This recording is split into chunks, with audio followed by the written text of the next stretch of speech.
మనశ్శాంతిగా ఉంటుంది.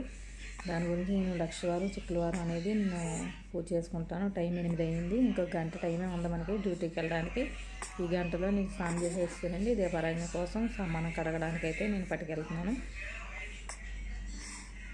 చూసారు కదా, షింక్ దగ్గరికి అయితే నేను పట్టుకెళ్ళి నేనైతే కడిగేసుకుంటానండి. శుభ్రం చేసుకుంటాను. శుభ్రం చేసుకొని తీసుకొచ్చేసి నేనైతే దీపారాధన చేసుకుంటాను. దీపారాధన చేసుకొని టిఫిన్ చేసి వెళ్తానండి. డైలీ కూడా అక్కడ ఏముండవు కాబట్టి నేనైతే మా ఇంట్లో పాప చూడండి, పాప ఎలాగ వస్తుందో. నేను వాయిస్కి వీడియోకి వెనకాల ఇప్పుడు డబ్బింగ్ ఇది చెప్తున్నాను. దానికోసం టైం అయితే 8:15 అయిపోయింది. నేనైతే డ్యూటీకి వచ్చి వాయిస్ ఓవర్ ఇస్తున్నాను. వీడియో అయితే తీసాను కానీ ఇక్కడ డ్యూటీకి వచ్చేసాక వాయిస్ ఓవర్ అయితే ఇస్తున్నాను. మళ్ళీ నైట్ ఇంటికాడ నైట్ అయిపోద్ది కదా, అప్పుడు వీడియో పెట్టడానికి కావద్దని చెప్పి.